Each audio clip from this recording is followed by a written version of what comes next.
Hello and welcome back to section G.1. We're going to look at exponents in G.1 and G.2. And this section specifically is about integer exponents. And integers means whole numbers, including negative numbers. So like what does it mean if you have like 4 to the power negative 2 is what this section's about. First, we have some exercises for you to do on your own. I'm going to introduce exercise 1 here by doing the first one just to explain these instructions. And after that, I'm going to have you do the rest of exercise 1 on your own. So when I say write each, this is in bold for a reason, write each exponent as repeated multiplication to simplify. And no shortcut rules are allowed here.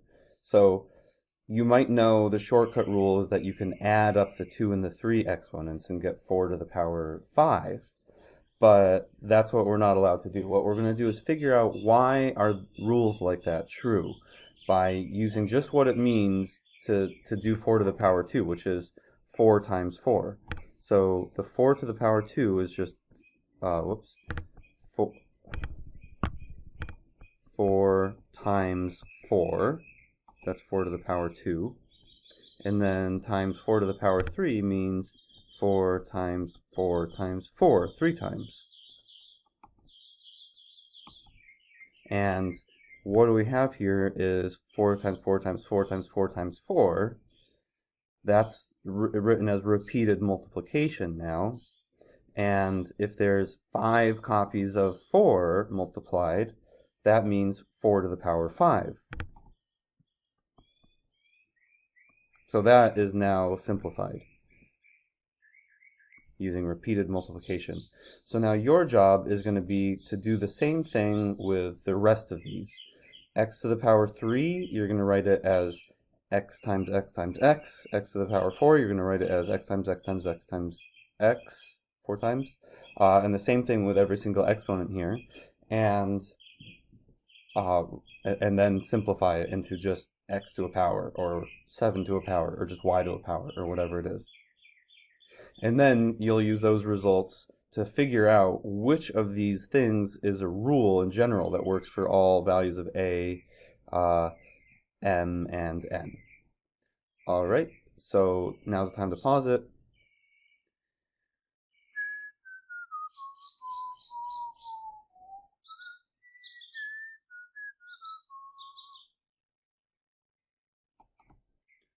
Okay, now that you're back, let's check your answers. We're going to do x cubed, really means x times x times x. And then that times x to the 4th means x times x times x times x. And all together here, you have 7 x's multiplied, so that is x to the power 7. Alright, let's look at this one. 3 to the power 8 means 3 times 3 times 3 times 3 times 3 times 3 times 3 times 3. I think that's 8 threes there. The 3 to the power 2 means 3 times 3, with 2 of them. Now, you can just reduce this fraction using regular rules about fractions. A 3 cancels out with a 3, that 3 cancels out with that, so you're just left with 3 times 3 times 3 times 3 times 3 times 3. Just 6 of them are left over because 2 canceled out.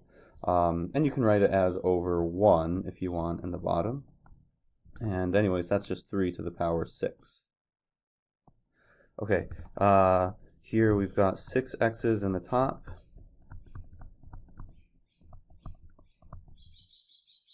Three x's in the bottom.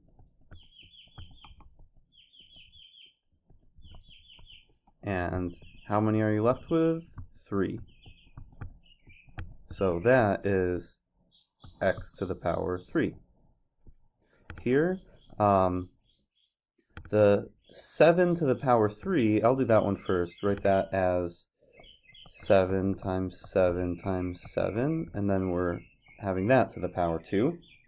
And that power 2 just means take this whole thing and multiply it by itself. So that means 7 times 7 times 7 times 7 times 7 times 7. So this is really just 6 copies of 7 multiplied together, so that really means 7 to the power 6. Like so. Okay, this one's kind of the same idea, it just has a variable in there. So that y squared really means y times y. And then doing that to the power 4 means we're doing y times y times y times y. We're going to do this 4 times, like so. And so all together you have y times y times y times y times y times y times y times y, 8 y's. So that is y to the power 8. Okay, so for exercise 2, let's look at this first rule here. A to the m times a to the n equals a to the mn. Which one of these rules up here looks like a to the m times a to the n? That looks sort of like, or sorry, these exercises. This exercise looks like instead of a you have 4, and instead of m you have 2 or 3. Or with this one, instead of a you have x, and instead of m and n you have 3 and 4 respectively. So did that come out? So if this was true, if a to the m times a to the n is equal to a to the m times m, this one would be 4 to the power 2 times 3, which is 6. But it's not 4 to the 6. It came out to be 4 to the 5. So this one is not a rule. But what did it come out to? What did we end up doing with the 2 and the 3? Like if you have 2 copies of 4 and then 3 more copies of 4, the total number of copies of 4 we have multiplied is 5, which was 2 plus 3. Same thing here. We had 3 x's and 4 x's together made up 7 x's. So that's 3 plus 4. And that's what this rule says. So that is a rule. Now how about this one? If you have a to the m divided by a to the n, that looks like what we had with c and d. And if we just divided the exponents like this one is saying to do, that would give us x to the 6 over 3, which would be x to the power 2. But that's not what ends up happening. What ends up happening is the matching copies of x cancel out. These matching copies of 3 cancel out here. And we end up with subtracting the number of copies of a. So it wasn't that, it was, this is x to the power 6 minus 3. It's not, so which is 3. Here, that 6 is not 8 divided by 2, it's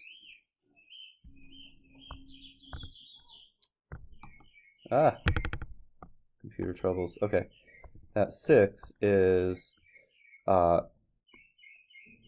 8 minus 2. So that's what this rule says here. And this one is wrong.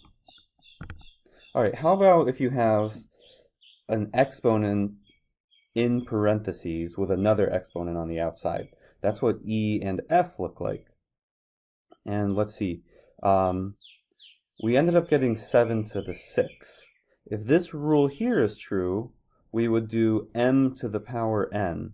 So that would look like 7 to the power 3 squared. 3 squared is 9. But we didn't get 7 to the power 9. What did we end up doing with the 3 and the 2 to get the 6? 6 is 3 times 2. And that's what this one says to do here. And that's what happened here too. The 8 is not 2 to the power 4, it's 2 times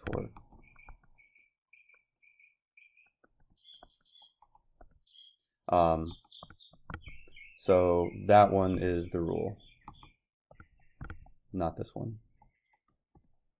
Okay, so these rules are important rules. They're ones you're gonna have to know and memorize and get some practice using. But keep a box around these. You might need to put them on some flashcards because we are going to be using them a lot in chapter 4 and as well as chapter 6 and 7. These are going to be really important rules. Okay, so for exercise 3, this one's the same idea as exercise 1, where you're going to write it as repeated multiplication to simplify it. So I'll do part A as an example, but I'm going to leave B and C for you to do because this is an important thing to understand how to do.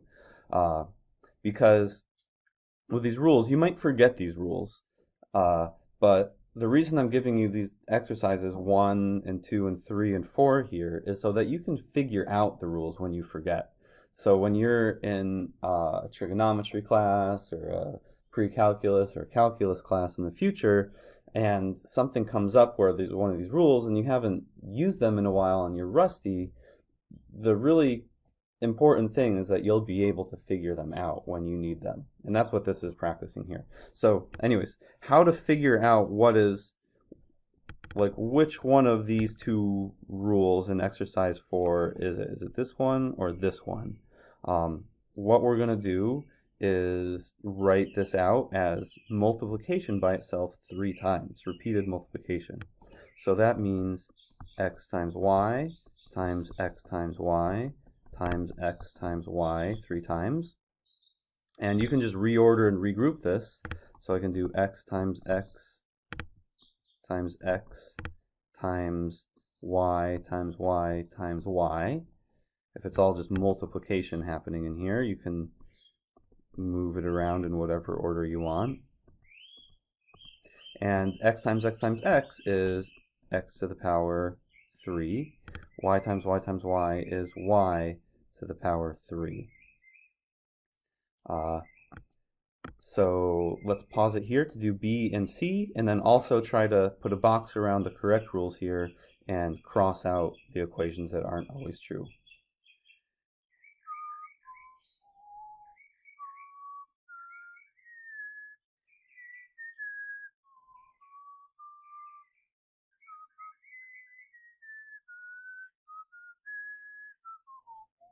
Okay, and we're back. So first of all, I'm just going to take this power 4 and write p squared times q 4 times.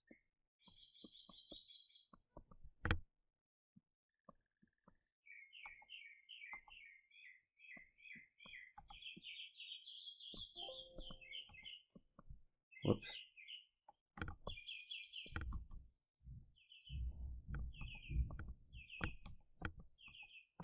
Okay, there's p squared times q times p squared times q 4 times.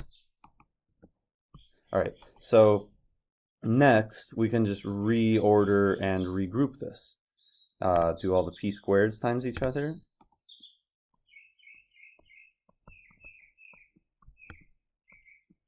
And then q times q times q times q. Like so. Now, let's see. P squared really just means p times p times p times p times p times p times p times p. How many total p's do you have there? It's 8. So this gives you, well, you could write it as p squared to the power 4, I guess. And then the q times q times q is q to the power 4. But then p squared to the power 4, let's just go make sure you can use this rule with it. What do you do with the 2 and the 4? Do you add them to get 6? Or do 2 to the power 4, which is 16? Or do you do 2 times 4? You do 2 times 4. So that's going to be p to the power 8.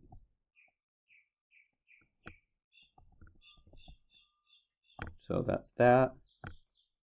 Here, 2/3 to the power 4 means 2/3 times 2/3 times 2/3 times 2/3, 4 times. And you multiply these together.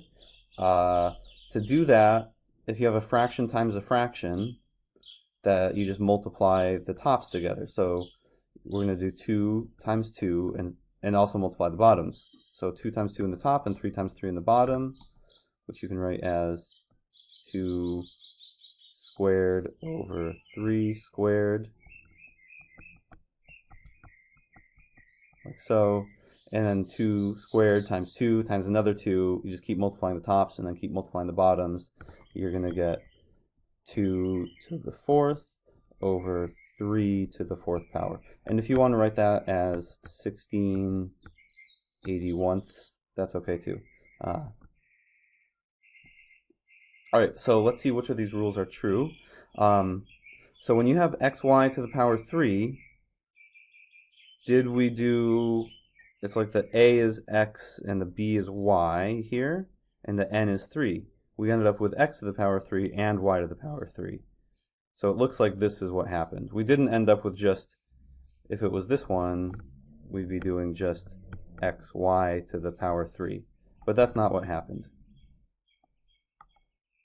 So this one is the rule.